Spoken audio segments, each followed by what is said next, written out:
Bismillah, Assalamualaikum warahmatullahi wabarakatuh. Pertama-tama mari kita panjatkan puja dan puji syukur atas kehadirat Allah Subhanahu wa taala yang telah memberikan kita kesehatan dan keselamatan sehingga dapat hadir untuk mendengarkan pemaparan materi dari kami.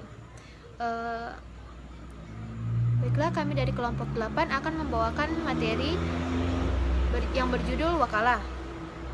Dan sebelum kita memulai presentasi, ada baiknya saya memperkenalkan nama-nama anggota. Yang pertama ada Anim Fasiratul Mu'asirah, yaitu saya sendiri. Dan yang kedua ada Fitri Atapukan. Yang ketiga ada Sri Astuti. Dan yang terakhir ada Nabila Raja.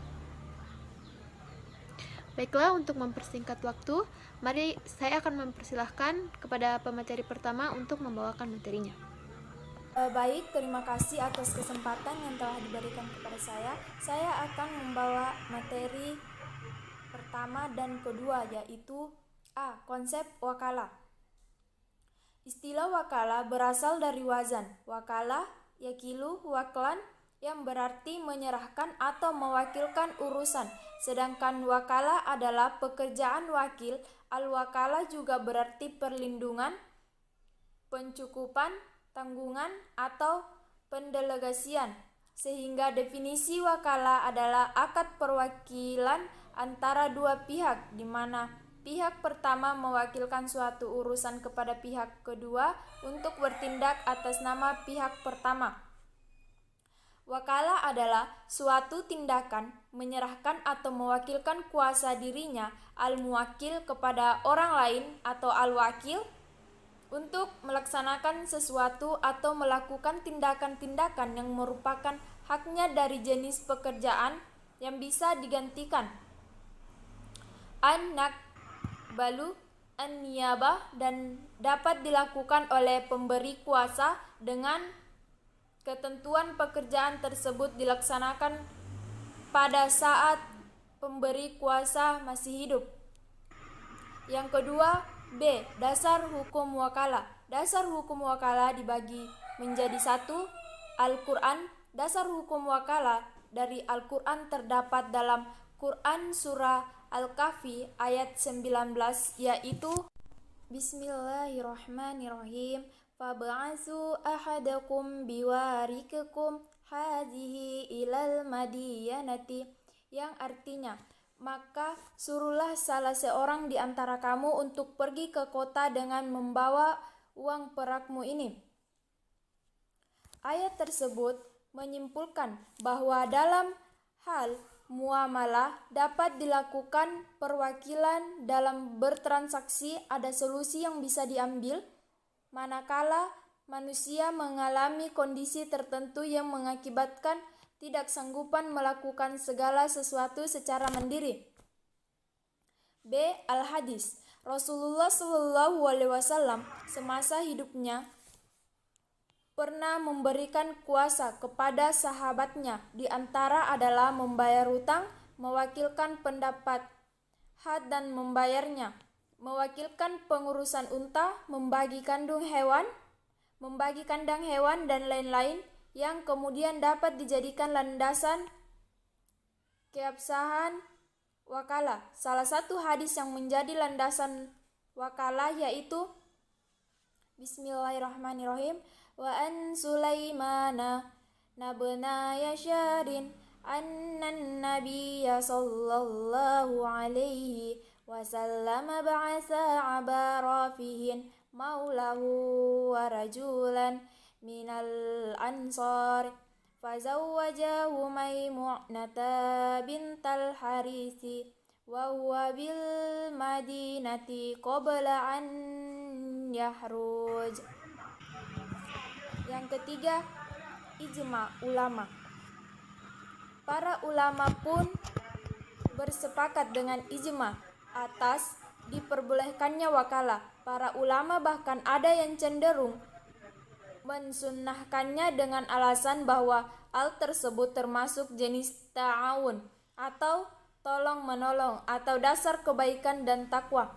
Tolong-menolong diserukan oleh Al-Quran dan disunnahkan oleh Rasulullah. Allah berfirman dalam surah Al-Maidah ayat 2 yang bunyinya Bismillahirrahmanirrahim.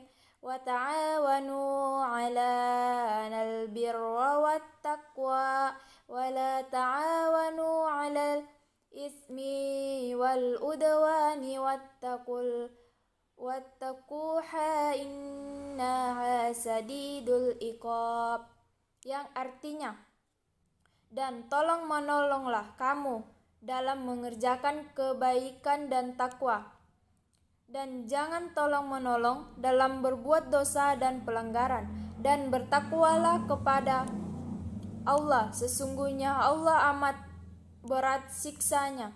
Dan Rasulullah Shallallahu Alaihi Wasallam pun bersabda, dan Allah menolong hamba selama hamba menolong saudaranya. Sekian dan terima kasih. Saya kembalikan kepada moderator. Ya, itulah tadi pemaparan materi dari pemateri pertama. Selanjutnya saya persilahkan kepada pemateri kedua untuk membacakan materinya. Bismillahirrahmanirrahim. Saya akan melanjutkan materi, yaitu materi bagian C, yaitu jenis-jenis wakalah. Menurut Ayub pada tahun 2019 terdapat 3 jenis wakalah, yaitu sebagai berikut. 1. Al-wakalah al-qasho adalah prosesi pendelegasian wewenang untuk menggantikan sebuah posisi pekerjaan yang bersifat spesifik, dan spesifiknya pun telah jelas, seperti hanya membeli Honda tipe X atau menjadi advokat untuk menyelesaikan kasus tertentu. Yang kedua, al-wakalah al-ammah adalah prosesi pendelegasian wewenang bersifat umum tanpa adanya spesifikasi, seperti belikanlah aku mobil apa saja yang kamu temui. Yang ketiga, al-wakalah al-mughayyadah dan al-wakalah mutlaqah adalah akad di mana wewenang dan tindakan si wakil dibatasi dengan syarat-syarat tertentu. Misalnya, juallah mobilku dengan harga 100 juta jika kontan dan 150 juta jika kredit. Sedangkan al-wakalah al-mutlaqah adalah akad wakalah di mana wewenang dan wakil tidak dibatasi dengan syarat atau kaidah tertentu.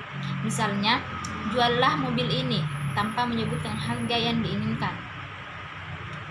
Baik, saya akan melanjutkan bagian D, yaitu rukun dan syarat wakalah. Menurut jamhur ulama, rukun wakalah ada 4, yaitu yang pertama, orang yang memberi kuasa atau al-muwakkil. Yang kedua, orang yang diberi kuasa atau al-wakil.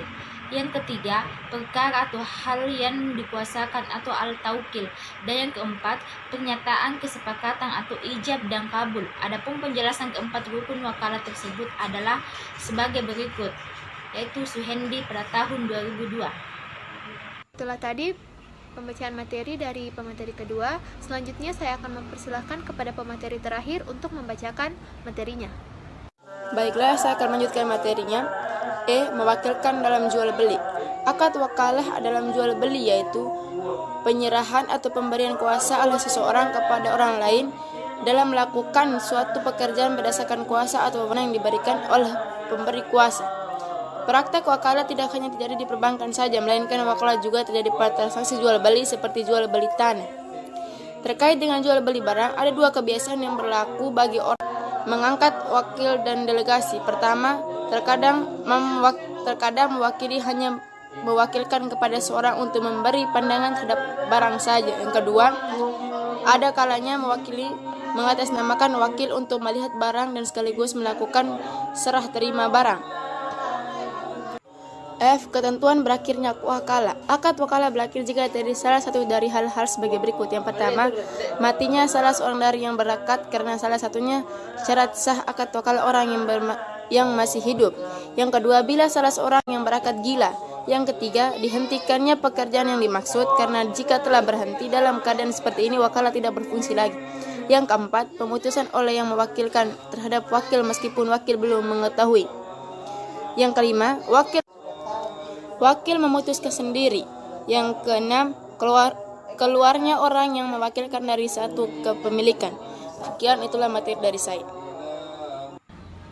Baiklah, itulah tadi pembacaan materi dari pemateri ketiga. Selanjutnya saya akan melanjutkan materinya, yaitu bagian G, aplikasi wakalah dalam perbankan.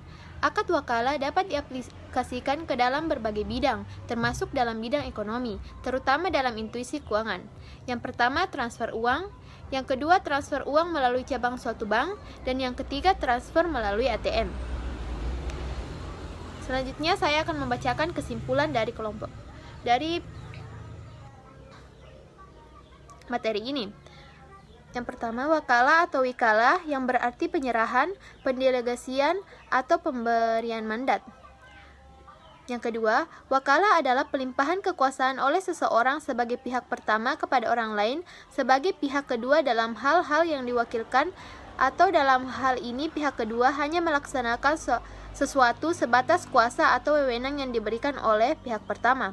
Namun, apabila kuasa itu telah dilaksanakan sesuai yang diisyaratkan, maka semua resiko dan tanggung jawab atas dilaksanakannya perintah tersebut sepenuhnya menjadi pihak pertama atau pemberi kuasa. Yang ketiga, macam-macam wakalah, yaitu al-wakalah al-khosos, al-wakalah al-ammah, al-wakalah al-muqayyadah, dan al-wakalah mutlaqah. Baiklah, itulah tadi pemaparan materi dari kelompok kami. Apabila ada kesalahan, itu murni datang dari kami, dan apabila ada kelebihan, tentu datangnya dari Allah. Lebih dan kurangnya mohon dimaafkan. Assalamualaikum warahmatullahi wabarakatuh.